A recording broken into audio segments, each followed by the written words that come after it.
ہمیشہ سے اکثریت جو ہوتی ہے اس کے مطابق رائے قائم کی جاتی ہے اور اس کے مطابق ہی اصلاح کی کوشش کی جاتی ہے۔ آپ کے اسکول، کالج، یونیورسٹیز وہ نشے کی اماج گاہیں بن چکی ہیں۔ آپ کے اسکول، کالج، یونیورسٹیز وہ کو ایجوکیشن کے نام کے اوپر بے راہ روی، محبت کی داستانیں رقم کرنے والے، سکینڈلز کو فروغ دینے والے، ویڈیوز بنا بنا کے انٹرنیٹ کے اوپر نشر کرنے والے، باقاعدہ سٹیج کے اوپر بچیاں ڈانس کرتی ہیں۔ بتائیے وہ ہمارے ہی ارد گرد رہنے والے والدین کی بچیاں نہیں ہیں تو کوئی اور؟ پاکستانیوں کے ساتھ تو کام کرنے کو دل ہی نہیں کرتا، ان کے ساتھ کام کرنے کا بڑا مزہ آتا ہے، وہ بات کے بڑے پکے ہوتے ہیں۔ یعنی ہم مسلمان ہو کے جب ان سے ٹریڈ کرتے ہیں تو ہم ان سے متاثر ہو جاتے ہیں بجائے اس کے کہ وہ ہم سے متاثر ہوتے۔ ہماری آج کی گفتگو وطن عزیز پاکستان میں ایجوکیشن سسٹم کے بارے میں چند ایک گزارشات کے حوالے سے ہوگی۔ ایسے موضوعات جن میں کسی خاص کمیونٹی کو، کسی خاص سیکٹر کو یا کسی خاص شعبہ کو ہم ڈسکس کرتے ہیں تو ظاہری سی بات ہے کہ اس کا مطلب یہ نہیں ہوتا کہ سارے ہی ایک جیسے۔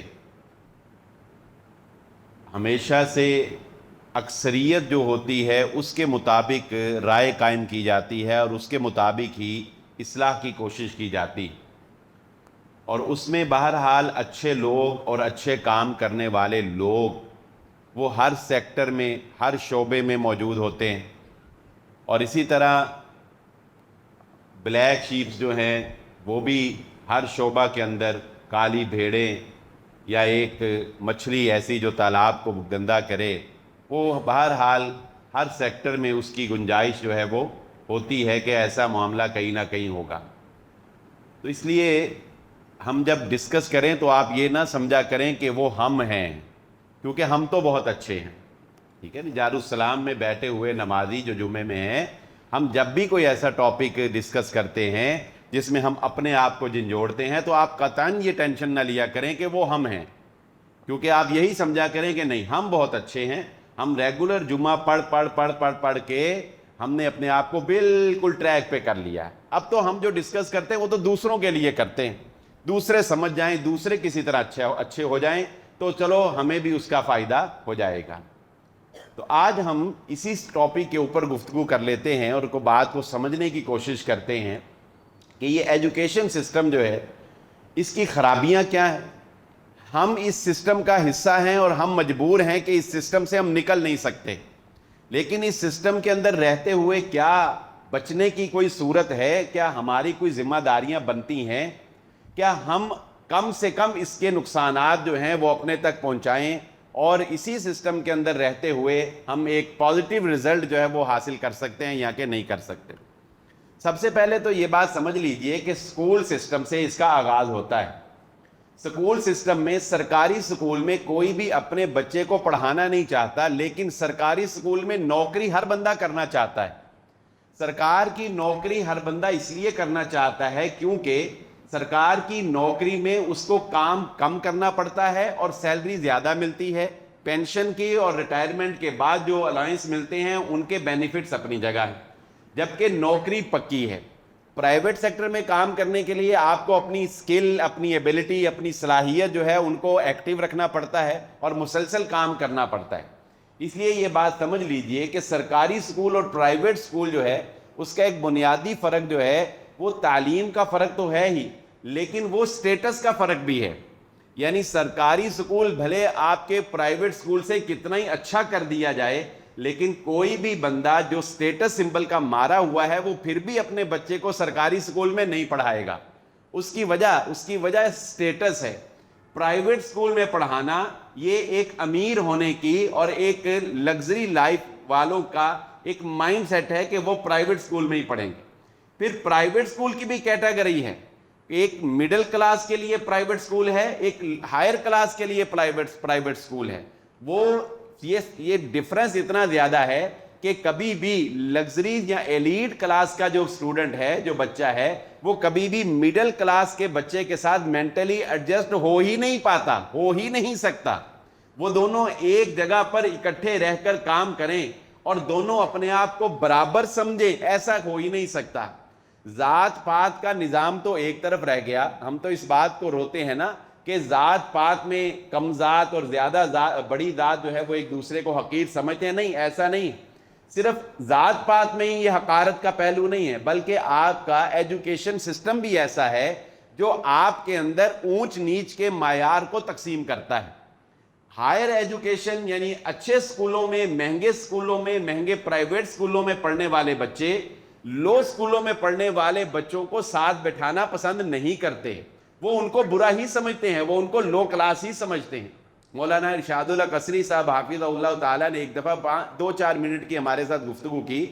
ہم گو کہ اس بات کا اکثر پرچار کرتے رہتے ہیں کہ ہم پینٹ شرٹ کو برا نہیں سمجھتے، اور آپ جانتے ہیں کہ اسکول کے اندر تو اس وقت تک آپ کی رجسٹریشن نہیں ہوتی جب تک کہ آپ اپنے بچے کو پینٹ شرٹ نہ پہنا دیں۔ ہم یہ کہتے ہیں کہ یہ لباس ہے، یہ کوئی حرام نہیں ہے، لیکن استاد محترم کی بات بھی اپنی جگہ بہت اچھی تھی۔ انہوں نے کہا کہ یاد رکھنا کہ پینٹ شرٹ صرف ایک لباس نہیں ہے، پینٹ شرٹ ایک کلچر ہے، پینٹ شرٹ ایک تہذیب ہے۔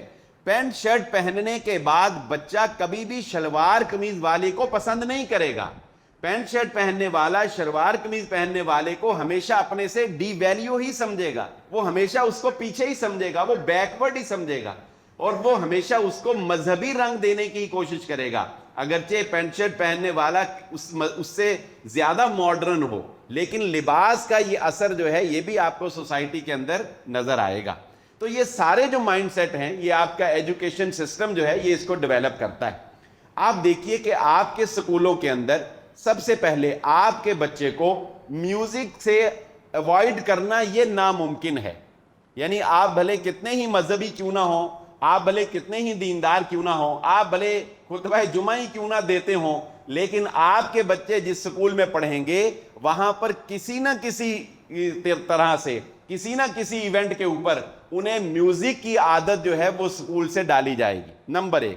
نمبر 2، کو ایجوکیشن سسٹم یہ اتنا خطرناک سسٹم ہو گیا ہے کو ایجوکیشن کا کہ میں حیران ہو گیا کہ ایک خاتون نے مجھے اپنا مسئلہ بیان کرتے ہوئے یہاں تک کہا کہ 5ویں کلاس کے اندر ایک لڑکے نے ایک بچی کو، لڑکا کیا کہیں اس کو، آپ بیٹا کہیں، بچہ کہیں، ایک بچے نے 5ویں کلاس میں اپنے ساتھ بیٹھی ہوئی لڑکی کو آئی لو یو بولا۔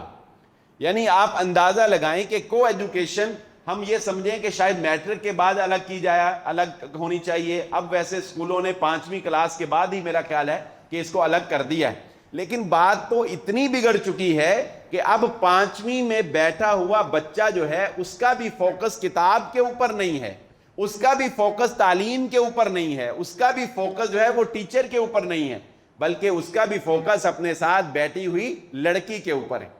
یہ کو ایجوکیشن سسٹم جو ہے یہ ہمارے سکول سے ہی اس کا مائنڈ سیٹ جو ہے وہ بنا دیا جاتا ہے، اور اس کے بعد پھر کالج اور یونیورسٹی کی بات تو ہم بعد میں کریں گے کہ وہاں کتنا برا حال ہے۔ ایک بات ذہن نشین رکھیں، اسلام کی تعلیمات بھلے آپ کو سمجھ آئیں یا کہ نہ آئیں، یعنی آپ کی مائنڈ میں بھلے اس کی لاجک سمجھ آئے یا نہ آئے، لیکن ایک بات لکھی پڑھی رکھ لیں کہ جب آپ شریعت کے احکامات کے خلاف چلیں گے تب ہی آپ کو مسئلے اور مسائل کا سامنا کرنا پڑے گا۔ کو ایجوکیشن سسٹم کے اندر یہاں تک میں ہمارے دوست ہیں سعید فاروقی صاحب، وہ کہنے لگے کہ ان کو وہ رشتے ان کے اکیڈمی کے تحت رشتے بھی کروائے جاتے ہیں، تو وہ کہنے لگے کہ مجھے ایک خاتون کا فون آیا جو اپنی بیٹی کے لیے رشتہ کروانا چاہتی تھی، اس کی بیٹی یونیورسٹی سے پڑھی تھی، کو ایجوکیشن میں پڑھی تھی، اور اس نے کہا کہ میری بیٹی دعوے سے یہ بات کہہ سکتی ہے کہ پوری کلاس کے اندر صرف وہ اکیلی ایک لڑکی تھی کہ جس کا کوئی بوائے فرینڈ نہیں تھا، جس کی کسی کے ساتھ دوستی نہیں تھی۔ یعنی کو ایجوکیشن کا سوائے اس کے ایک ہی فائدہ مجھے نظر آیا ہے کہ آپ کو رشتے کروانے والوں کو فیسیں نہیں دینی پڑتی اور ان کے نخرے نہیں برداشت کرنے پڑتے، کیونکہ آپ کے بچے خود ہی رشتہ پسند کر لیتے، بس یہ ایک فائدہ ہے۔ ادروائز اس کا اور کوئی بینیفٹ یا اس کا اور کوئی فائدہ وہ تو سمجھ میں نہیں آتا۔ تو کو ایجوکیشن کے نقصانات کا اندازہ آپ اس بات سے لگا سکتے ہیں کہ آپ کے اسکول، کالجز، یونیورسٹیز کے اندر جتنے سکینڈل بنتے ہیں وہ کو ایجوکیشن کی مرہون منت بنتے ہیں۔ مردوں لڑکیاں تو پھر بھی فوکس کر لیتی ہیں, محبت کو اتنی ترجیح نہیں دیتی اور تعلیم کو رٹا مار کے آگے نکل جاتی ہیں, لیکن مرد بیچارہ جو ہے وہ یہی سمجھتا ہے کہ نہیں, اس ڈگری سے بہتر ہے اس لڑکی کا مل جانا, یہ ڈگری ایک طرف رہ گئی, یہ مل گئی تو یہی ساری زندگی. چنانچہ آپ کے نوجوانوں کا جو ایجوکیشن کا, جو تعلیم کا معیار ہے, وہ اس کو ایجوکیشن کی وجہ سے دن بدن نیچے آ رہا ہے. آپ کا فیلئر کا رزلٹ جو ہے وہ دن بدن کیا ہو رہا ہے, وہ نیچے آ رہا ہے. کیونکہ جب آپ فطرت کے خلاف چلیں گے, جب رسول اللہ صلی اللہ علیہ وآلہ وسلم نے یہ بات ارشاد فرما دی کہ جب لڑکا اور لڑکی وہ ساتھ بیٹھیں گے, جب لڑکا اور لڑکی اکیلے ہوں گے, جب لڑکا اور لڑکی کا آپس میں انٹریکشن ہوگا, تو تیسرا ان میں شیطان ہوگا, تیسرا لازماً ان میں شیطان ہوگا جو سب سے پہلے ان کے درمیان اٹریکشن پیدا کرے گا. بلکہ اللہ کے نبی صلی اللہ علیہ وآلہ وسلم نے تو یہاں تک وضاحت فرما دی کہ یہ جو آپ کے اندر خیال آتا ہے کسی لڑکی کو دیکھ کر کے اس کی طرف دیکھا جائے اور وہ آپ کو اچھی لگنے لگتی ہے, تو یہ خود بخود نہیں ہو جاتا, بلکہ نبی صلی اللہ علیہ وآلہ وسلم نے فرمایا کہ شیطان اس لڑکی کے اوپر بیٹھ جاتا ہے اور اس لڑکی کے اوپر بیٹھ کر وہ اس بے پردہ لڑکی کے لیے اس آدمی کو جو اس کو دیکھ رہا ہوتا ہے اس کے دل میں اٹریکشن پیدا کرتا ہے, اس کے اندر وسوسے خیالات پیدا کرتا ہے, جس کی وجہ سے اس کو وہ اچھی لگنے لگتی, جس کی وجہ سے اس کے اندر جو ہے وہ اٹریکشن فیل کرنے لگتا ہے. تو یہ پورا ایک گیم کھیلتا ہے شیطان آپ کے ساتھ, اور اس گیم کے اندر بہت بڑے معاون جو ہیں وہ آپ کے کو ایجوکیشن سسٹم ہے کہ جس نے برائی کو فروغ دیا. پھر کیا آپ دیکھتے نہیں ہیں آپ کی یونیورسٹیز کے اندر اسٹوڈنٹس کو تو ہم ایک طرف رکھ دیتے ہیں, کیا آپ کی یونیورسٹیز, کالج اور یونیورسٹیز کے اندر کیا پروفیسرز کے اسٹوڈنٹس کو بلیک میل کرنے کے واقعات نہیں, پروفیسرز کے ٹیچرز کو پروموشن کے لیے بلیک میل کر کے ان کی ویڈیوز تک جو ہے وہ آپ کے انٹرنیٹ کے اوپر جاری ہو چکی ہیں, اور یہ ایک نہیں یہ 20 سکینڈل ہیں. یہ کیوں ہیں؟ یہ وہ بے پردگی کا شاخصانہ ہے جسے ہم نے ماڈرن لائف سمجھ کر یا ماڈرن ایجوکیشن سسٹم سمجھ کر اڈاپٹ کیا, اور ہم نے یہ سمجھا کہ شاید مغربی معاشرے کی طرح ہم بھی جو ہے وہ بڑے ایجوکیٹ ہو جائیں گے, لیکن یہ پتہ نہیں تھا کہ ہماری عزت کا جنازہ نکل جائے گا. پھر آپ کے سکولوں کے اندر کیا آپ کو وہ وقت بھول گیا جب لاہور کے سکول کے اندر واقعہ ہوا, اور یہ ایک واقعہ نہیں ہے, ایسے 20 واقعات ہیں کہ آپ کے سکولز کے اندر, آپ کے کالجز کے اندر, آپ کی یونیورسٹیز کے اندر بھاری مقدار کے اندر جو نشے کا کاروبار ہوتا ہے وہ انہی جگہ پر ہو رہا ہے. اور یہ نشہ جب ہم کہتے ہیں تو اس سے مراد سگریٹ نہیں ہوتا, سادہ سگریٹ نہیں ہوتا, اس سے مراد بھرا ہوا سگریٹ ہوتا, اس سے مراد چرس, اس سے مراد افیم, اس سے مراد پاؤڈر. اور آپ کے ایلیٹ کلاس کے لوگ جو یہ کہتے ہیں کہ ہمارے ہوش و حواس قائم نہیں رہے اور ہم نے یہ اتنا بڑا جرم کر دیا, وہ آئس کے نشے تک پہنچ چکے ہوتے ہیں. اور یہ نشہ لگانے والے ان کو کوئی یہاں سے اٹھ کے, مسجد سے اٹھ کے یا مدرسے سے اٹھ کے نہیں جاتا ان کو نشہ دینے کے لیے, وہ سکولوں میں, کالجز کے اندر, یونیورسٹیز کے اندر یہ باقاعدہ نشے کا فروغ جو ہے. اور وہ واقعہ آپ کو یاد ہوگا جب ایک لڑکی نے دوسری کو نشہ کرنے سے روکا تو وہ نشہ کرنے والی لڑکیوں نے اس بچی کو مارا بھی اور اس کی ویڈیو بھی بنائی, حتیٰ کہ اس کے والدین جو ہے وہ چیخو پکار کرتے رہے لیکن کوئی سننے والا نہیں تھا. ان حالات کے اندر جبکہ آپ کے سکول, کالج, یونیورسٹیز وہ نشے کی آماج گاہیں بن چکی ہیں, آپ کے سکول, کالج, یونیورسٹیز وہ کو ایجوکیشن کے نام کے اوپر بے راہ روی, محبت کی داستانیں رقم کرنے والے, سکینڈلز کو فروغ دینے والے, ویڈیوز بنا بنا کے انٹرنیٹ کے اوپر نشر کرنے والے. اور یہی کافی نہیں بلکہ ہمارے دور کے اندر مینا بازار ہوا کرتا تھا, اب اس کو بڑے جدید نام دے دیے گئے ہیں, اور اس فیسٹیول کے اوپر باقاعدہ سٹیج کے اوپر بچیاں ڈانس کرتی ہیں, اس ڈانس کی ویڈیو بنتی ہے. آپ یوٹیوب کے اوپر جائیے, آپ کو ایک نہیں سینکڑوں ویڈیوز ملیں گی جو سکول, کالج کے کلاس روم میں ڈانس اور سٹیج کے اوپر ڈانس کرنے کی ویڈیوز ہیں. بتائیے وہ ہمارے ہی ارد گرد رہنے والے والدین کی بچیاں نہیں ہیں تو کوئی اور؟ وہ کوئی مریخ سے آنے والوں کی بچیاں تو نہیں ہیں, وہ کوئی آسمان سے اترے ہوئے کوئی خلائی مخلوق کی بچیاں تو نہیں ہیں, وہ اسی گلستان کالونی کے اندر رہنے والے لوگوں کے بچے ہیں جو ان سکول, کالج اور یونیورسٹیز کے اندر تعلیم حاصل کرنے کے لیے جاتے ہیں. وہ تعلیم جو انسان کو انسانیت نہ سکھا سکے, وہ تعلیم جو انسان کو درندہ بنا دے وہ تعلیم نہیں ہوا کرتی، وہ صرف ایک فن ہوتا ہے۔ آپ کے جتنے بھی سیکٹر ہیں، آپ کے جتنے بھی عہدے ہیں، ان کے اندر پڑھنے والے، ان کے اندر جو عہدے دار ہیں وہ انہی کالج اور یونیورسٹیوں سے ہی پڑھ کے جاتے ہیں۔ یہ کرپشن کرنے والے، یہ جن کو قل ہو اللہ نہیں آتی، یہ جن کو قرآن مجید کا ایک لفظ بسم اللہ پڑھنے نہیں آتی، یہ جن کو خاتم النبیین کہنا نہیں آتا، یہ جن کو کوئی ایک لفظ بھی قرآن کا نہیں آتا، کیا وہ مدرسوں کے فارغ ہوتے ہیں یا وہ مسجدوں سے پڑھ کے جاتے ہیں؟ وہ انہی سکول، کالج اور یونیورسٹی سے پڑھ کے نکلنے والے بچے ہیں جو ہمارے اوپر حکمرانی کرتے ہیں۔ تو اسی سے آپ اندازہ لگا لیجئے کہ آپ کا ایجوکیشن سسٹم جو ہے وہ کس طرح کام کر رہا ہے۔ پھر اسی پر اکتفا نہ کیجئے، بلکہ پرائیویٹ سکول سیکٹر میں تو بعض اتنے ظالم ہیں، اور آپ کو یہ سن کے حیرانگی ہوگی کہ بعض ممالک کے اندر سکول کو ایز اے بزنس لینا یہ الاؤ ہی نہیں ہے، قانوناً جرم ہے۔ اگر آپ سکول کھولنا چاہتے ہیں، اگر آپ کالج کھولنا چاہتے ہیں، یونیورسٹی کھولنا چاہتے ہیں، تو آپ اس سے آمدن نہیں حاصل کر سکتے، کمائی نہیں کر سکتے۔ کیوں؟ اس لیے کہ سکول، کالج اور یونیورسٹی یہ خدمت خلق کے ادارے ہیں، آپ اس کو ٹرسٹ کے طور پر چلا سکتے ہیں۔ اور بہت سے ممالک کے اندر بڑے بڑے جو بزنس مین ہوتے ہیں، جس طرح ہمارے پاکستان کے اندر بھی ٹیکسز کی کچھ چھوٹ ملتی ہے ٹرسٹ بنانے سے، کہ کوئی ٹرسٹ میں ہسپتال بنا دیا، کوئی یتیم خانہ بنا دیا، ایسے بہت سے ممالک میں، بلکہ آپ کے پڑوسی ممالک انڈیا کے اندر بھی سکول کو ایز اے بزنس الاؤ نہیں ہے۔ وہ سکول کو بزنس کے طور پہ نہیں لے سکتے، خدمت خلق کریں گے، وہ وہاں سے پیسہ جو کمائیں گے وہ اسی کے اوپر لگائیں گے۔ لیکن پاکستان کا حال یہ ہے کہ میں نام نہیں لیتا، ایک بہت بڑے فیصلہ آباد کے بزنس مین، بہت بڑا گروپ ہے ان کا، انڈسٹریل گروپ ہے، انہوں نے ایک ٹی وی چینل بنایا۔ مجھے 2 سال ان کے ساتھ ایز اے اینکر کام کرنے کا موقع ملا۔ تو میں ایک دفعہ ان کے جی ایم کے ساتھ بیٹھا تھا اسی طرح ایک پروگرام کے دوران، تو نجی محفل تھی، تو وہ مجھے کہنے لگے کہ ہمارے مالکان کہتے ہیں، انہوں نے ایک ہاسپٹل بنایا جس میں پرائیویٹ ڈاکٹر بھی بناتے ہیں، پرائیویٹ کالج بھی، بڑا کچھ، تو وہ کہتے ہیں کہ انڈسٹری کے اندر اتنا مزہ نہیں ہے پیسہ کمانے کا جتنا مزہ کالج بنا کر، یونیورسٹی بنا کر پیسہ کمانے کا مزہ ہے۔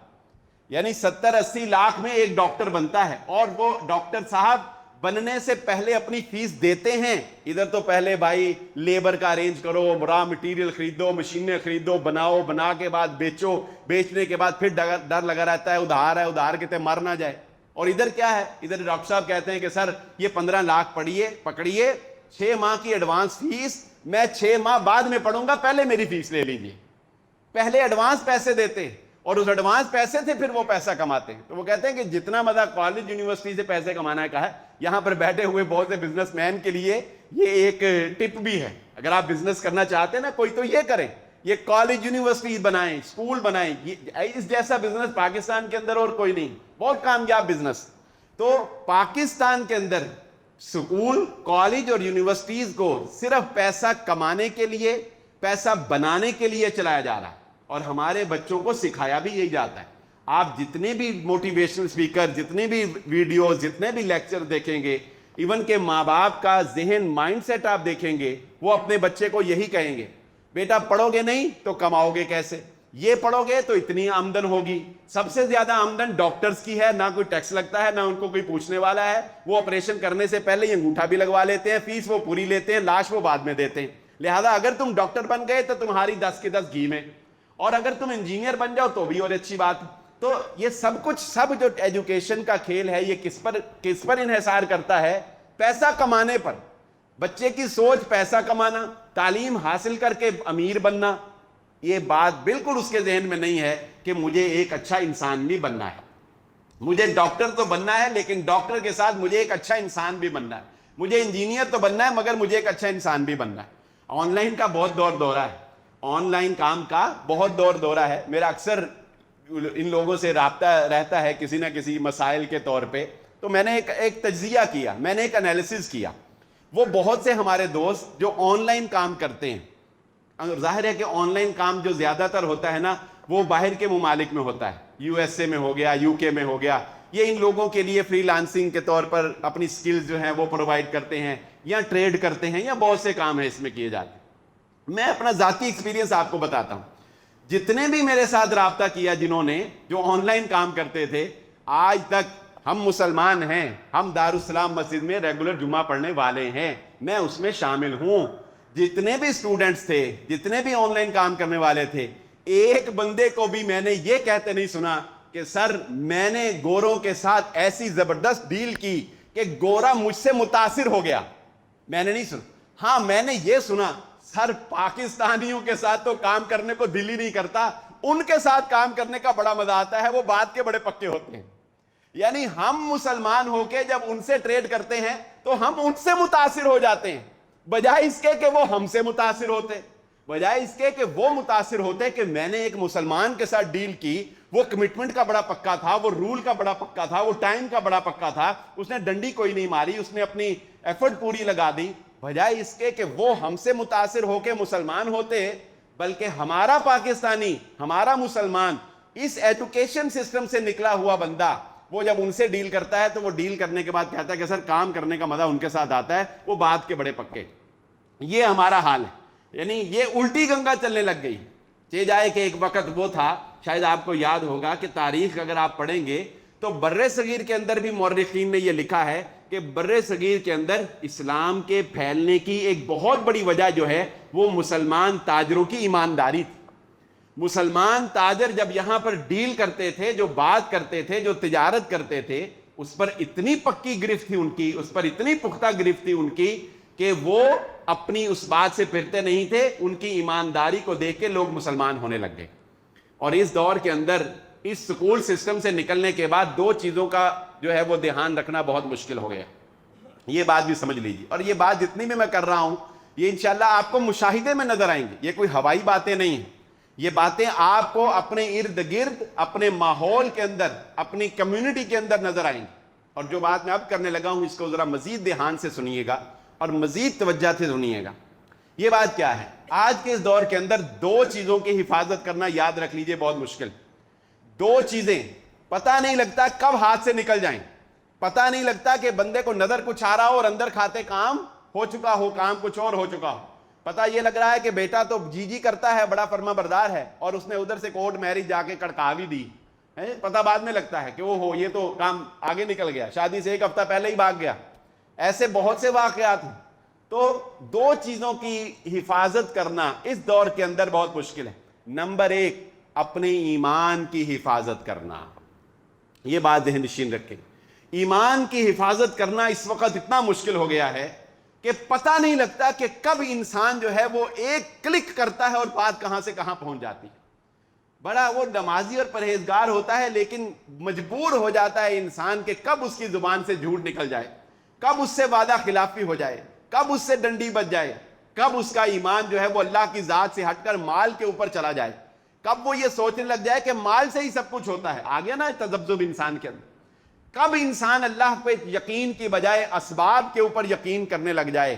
وہ رسول اللہ صلی اللہ علیہ وآلہ وسلم کی حدیث مجھے آج کے اس دور میں نظر آتی ہے، بلکہ آج کے اس دور میں کیا اللہ تعالی ہم سب کے ایمان کی حفاظت فرمائے. ہمیں تو اپنے اوپر نظر آتی ہے کہ نبی صلی اللہ علیہ وسلم نے فرمایا تھا ایک وقت آئے گا کہ انسان صبح کو مومن ہوگا اور شام کو وہ مومن نہیں رہے گا، اور شام کو وہ مومن ہوگا اور صبح کو وہ مومن نہیں رہے گا. یقین مانیے کہ حالات یہ ہیں کہ ایمان بچانا اس وقت جو ہے وہ بہت مشکل ہوا پڑا ہے. اللہ تعالیٰ سب کے ایمان کی حفاظت فرمائے. جبکہ دنیا میں سب سے قیمتی چیز ایمان ہے، اور دوسری چیز جس کی حفاظت کرنا اس وقت بہت مشکل ہے وہ ہے اپنی اولاد. اس وقت اپنی اولاد کی تربیت کرنا، اولاد کے اوپر فوکس کرنا. ایک ٹرینڈ دیا جا رہا ہے ہوم سکولنگ کا. یہ سکول سسٹم، ایجوکیشن سسٹم سے تنگ آ کے جس نے مقابلے بازی کی دوڑ کے اندر لوگوں کو، بچوں کو نفسیاتی مریض بنایا، لوگ بچوں نے خودکشیاں تک کر دیں، اور بہت سے سائیڈ ایفیکٹس ہیں. ایک ہوم سکولنگ کا ٹرینڈ لانچ کیا جا رہا ہے، لیکن فی الحال وہ میرے اور آپ کی بس کی بات نہیں ہے. وہ بہت ہائی لیول پر کوئی ایلیٹ کلاس اس کو افورڈ کر سکتا ہے. ہمارے ہاں تو بچہ جو ہے وہ ماں باپ کے بات ہی نہیں سنے گا، اس کو پڑھانا کہاں ہے، اس لیے وہ تو خیر ناممکن ہے. لیکن آپ کو بتا رہا ہوں کہ ہوم سکولنگ بھی دنیا کے اندر متعارف کروائی گئی ہے، کیونکہ لوگ سکول کے انوائرمنٹ سے لوگ تنگ ہیں، تو جو افورڈ کرتا ہے وہ ہوم سکولنگ کی طرف جا رہا ہے. دوسری چیز میں بتا رہا ہوں، اپنی اولاد کی حفاظت کرنا یہ بہت مشکل ہے. کیسے مشکل ہے؟ دیکھیے، جب بات وہی آ جائے گی کہ آپ سکول نہیں پڑھائیں گے، نہیں پڑھائیں گے تو آپ سسٹم کے ساتھ نہیں چلیں گے. سسٹم کے ساتھ چلنا بھی ضروری ہے، آخر آپ نے اسی معاشرے کے اندر زندگی گزارنی. کالج نہیں پڑھائیں گے، یونیورسٹی نہیں پڑھائیں گے، پڑھانا پڑے گا. آپ کو اپنے بچے کو پڑھانا پڑے گا. ہوگا کیا؟ اندر ہی اندر اس کی برین واشنگ ہو رہی ہوگی. اس کا ٹیچر، اس کا استاد، اس کا انوائرمنٹ، اس کے دوست، اس کا ماحول، اس کا ذہن بدل رہا ہوگا. اگر آپ نے پراپر اس کے اوپر توجہ نہ دی تو آپ کو پتہ بھی نہیں چلے گا کہ کب آپ کا بچہ جو ہے وہ ملحد ہو گیا، وہ دین ہی چھوڑ چکا ہے. آپ نے دیکھا نہیں، 2 دن پہلے کا واقعہ ہے، دور کیا جانا، 2 دن پہلے کا واقعہ ہے. لیکن یہ خبر شاید آپ میں سے اکثر لوگ نہیں جانتے ہوں گے کیونکہ یہ خبر مین سٹریم کے اوپر نہیں آئی. لیکن یہ خبر آپ کو حالات کی سنگینی سے آگاہ کرے گی کہ آپ جو بڑے مزے سے اور سکون سے بیٹھے ہوئے ہیں اپنے بچوں کو اسکول کالج بھیج کر، معاملہ اتنا آسان نہیں. معاملہ اتنا آسان نہیں. قائد اعظم یونیورسٹی اسلام آباد کے اندر، قائد اعظم یونیورسٹی جو کہ معروف یونیورسٹی ہے، بڑی یونیورسٹی، اچھی یونیورسٹی میں شامل ہوتی ہے. قائد اعظم یونیورسٹی کے اندر اس کی مسجد میں زیادہ سے زیادہ 15 لوگ ہوں گے. 15 سٹوڈنٹ جو ہیں وہ ترجمہ قرآن کی کلاس میں بیٹھے ہوئے قرآن پڑھ رہے ہیں اور ترجمہ قرآن کی کلاس ہوئی. یہ پاکستان کی بات ہے، یہ انڈیا کی بات نہیں. یہ انڈیا میں نہیں ہوا، یہ یروشلم میں نہیں ہوا، یہ امریکہ نیو یارک کے اندر نہیں ہوا. یہ پاکستان کے اندر، اسلام آباد کے اندر، قائد اعظم ملک کے بانی کے نام کے اوپر بنائے جانے والی یونیورسٹی کے اندر اس ترجمہ قرآن کلاس کے اوپر ملحد سٹوڈنٹس نے، الحاد کرنے اسٹوڈنٹس سٹوڈنٹس نے حملہ کر دیا. ان کو مارا، ان کو زدوگوب کیا اور ان کو جو ہے وہ ٹارچر کیا. کس بات پر؟ کہ تم یہاں پر ترجمہ قرآن کی کلاس جو ہے وہ نہیں پڑھا سکتے، ہم یہ برداشت نہیں کر سکتے. یونیورسٹی کے اندر یہ مذہبی رنگ ہم برداشت نہیں کر سکتے. آپ بتائیے، یہ آپ سوچ سکتے ہیں کہ یہ پاکستان؟ آپ سوچ سکتے ہیں کہ آپ کا بچہ جو ہے وہ کہاں سے کہاں پہنچ چکا ہے؟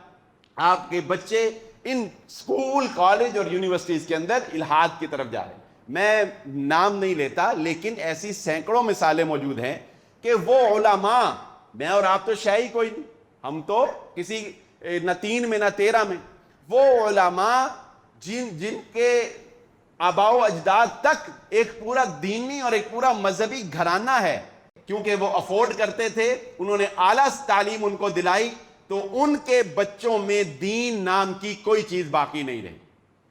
ان کے بچوں میں، علماء کے بچوں میں دین نام کی کوئی چیز باقی نہیں رہی. کیوں؟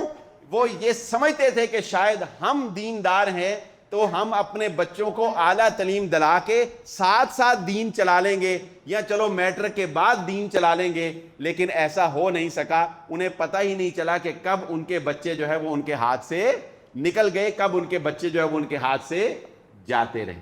اس لیے آج کے اس ماحول کے اندر یہ ساری باتیں شاید کہ میں تو صرف آپ کو یاد کروا سکتا ہوں، لیکن آپ شاید کہ مجھ سے زیادہ حالات کا تجزیہ کر کے ان باتوں کو سمجھنے والے ہوں. لیکن آج آ کے بات ایک ہی ہے. بچنے کی ایک صورت یہ ہے کہ ایک کلاس سکول کے مقابلے میں، ایک کلاس کالج کے مقابلے میں اور ایک کلاس یونیورسٹی کے مقابلے میں وہ گھر میں بھی ہونی چاہیے.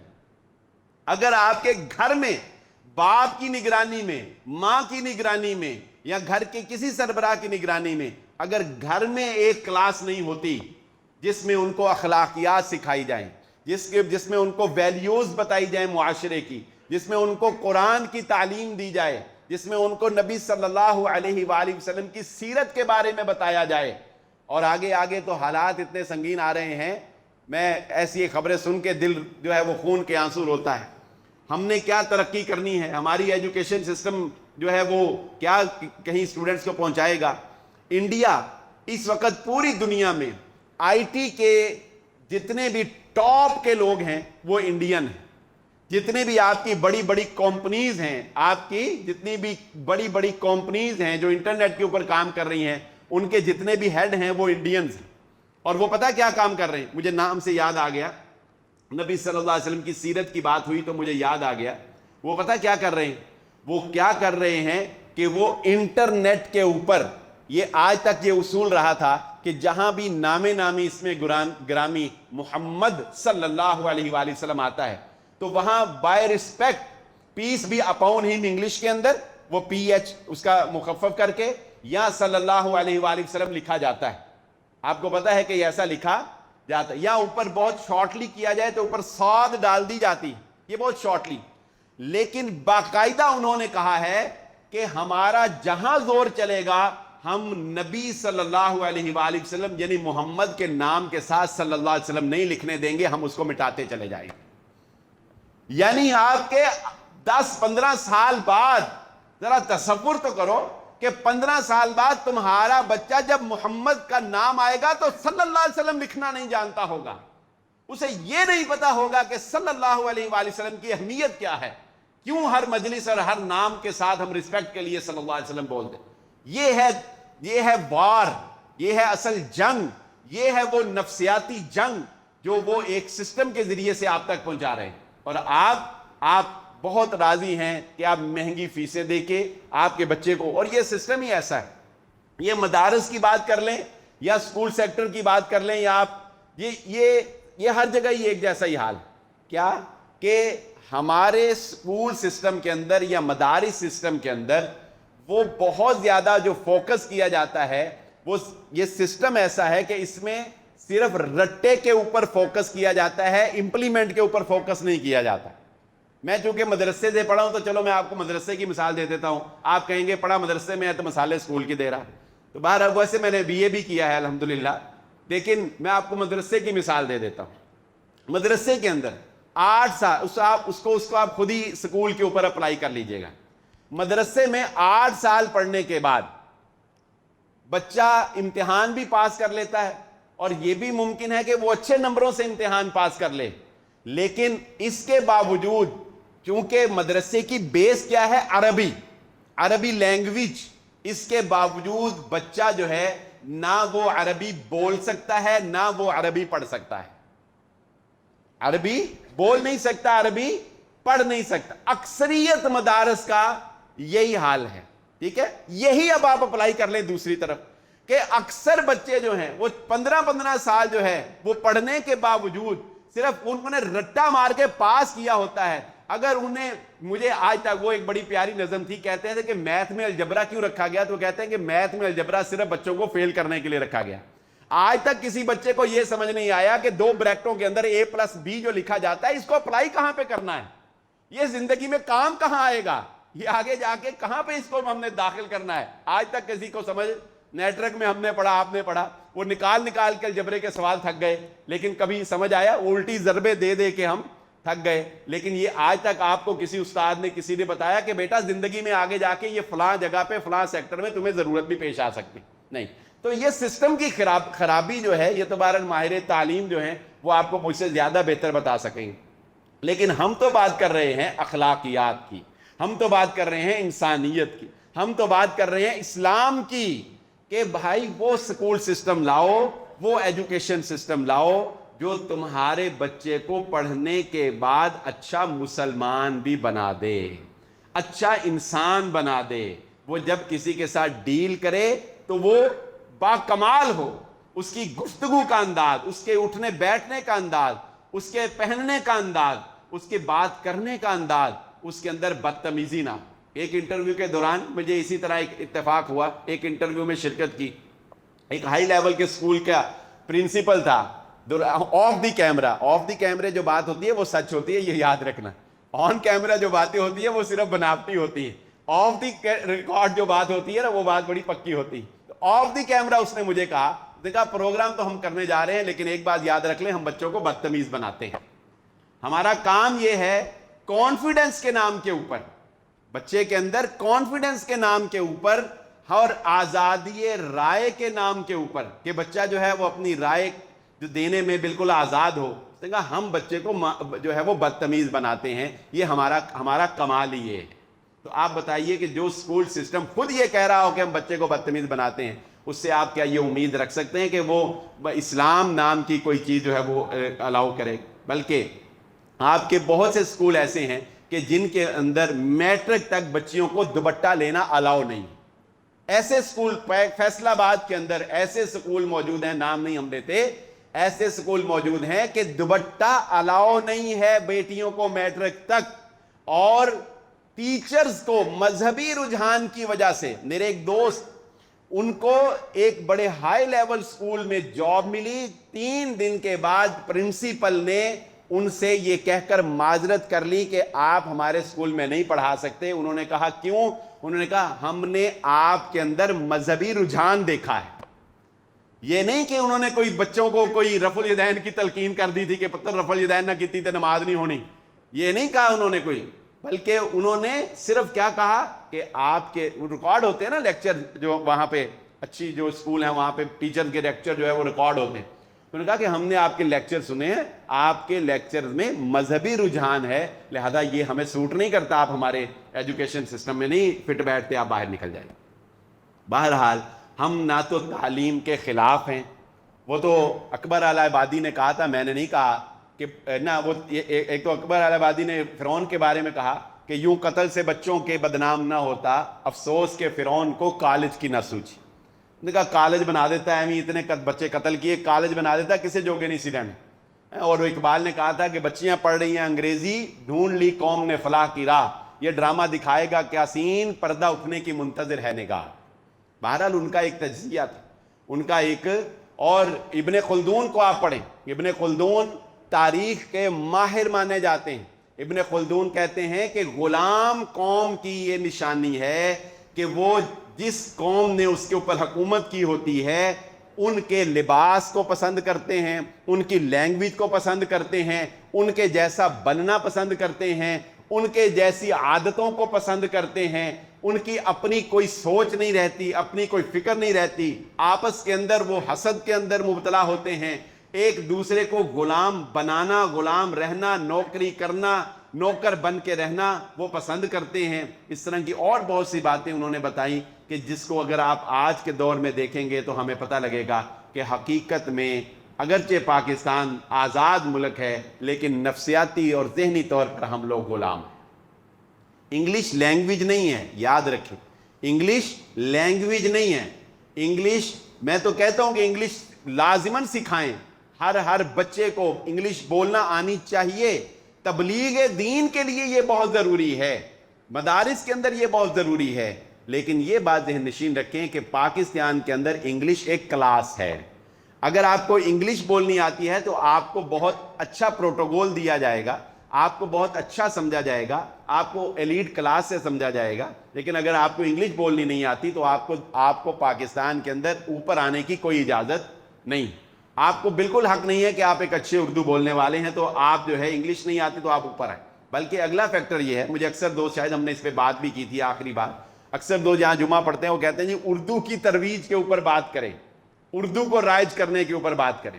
اور یہ بات حقیقت ہے کہ ہمارے بچوں کو اس وقت بھی جو بچے پڑھ رہے ہیں اور جو پڑھ چکے ہیں ان کو اردو لکھنی نہیں آتی، انگلش لکھنی آتی. اردو بولنی اس طرح نہیں آتی جس طرح انگلش ان کو بولنی آتی ہے. یہ کوئی، میں یہ نہیں کہہ رہا کہ انگلش نہ سیکھیں جیسے کہ میں نے کہا، لیکن اپنی تہذیب، اپنی ثقافت، اپنی لینگویج چھوڑ کر، حتیٰ کہ اپنا دین چھوڑ کر دوسروں کے دین کے اوپر ہو جانا اور دوسروں کے ایجوکیشن سسٹم کے اوپر ہو جانا، یہ کوئی عقل مندی اور یہ کوئی دانائی نہیں ہے. ایک اور بڑی مزاحیہ سی بات یاد آ گئی، نقل کے لیے بھی کہتے ہیں عقل کی ضرورت ہوتی ہے. جدید ایجوکیشن سسٹم میں فن لینڈ جو ہے وہ کہتے ہیں سب سے آگے ہے.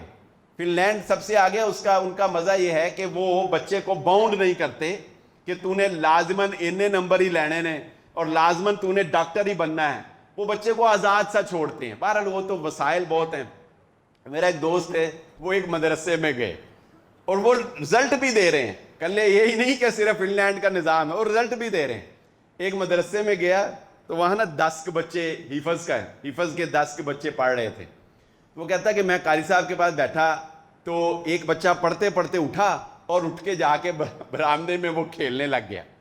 کہتا میں نے قاری صاحب کو پوچھا، میں کہا قاری صاحب یہ بچے کی سمجھ نہیں، کلاس میں سے اٹھ کے جا کے کھیلنے لگ گیا. کہتے ہم نے یہاں فن لینڈ کا قانون نافذ کیا ہوا کہ بچے کا جب 2 دل چاہے وہ کر لے. وہ کہتے ہیں میں نے کہا فن لینڈ کا قانون دیا انہوں کچھ آندہ بھی ہے نہیں، کہتے آندہ جاندہ کچھ نہیں ہے. تو بات یہ ہے کہ نقل کے لیے عقل کی ضرورت. ہم نقل مار رہے ہیں ان کی، یہاں فن لینڈ لے کے آؤ، یہاں فلاں نظام، یہاں فلاں نظام لے کے آؤ.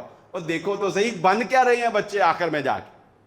اگر بدتمیز رہے ہیں اور رزلٹ کوئی نہیں ہے تو پھر کیا فائدہ نقل کرتے ہیں. اللہ رب العزت سے دعا ہے اللہ تعالی ہمارے بچوں کی حفاظت فرمائے اور اللہ تعالیٰ وطن عزیز پاکستان کی حفاظت فرمائے. جو کہا اور جو سنا اللہ تعالیٰ سمجھنے کی اور عمل کرنے کی توفیق عطا فرمائے. وآخر دعوانا الحمدللہ رب العالمین.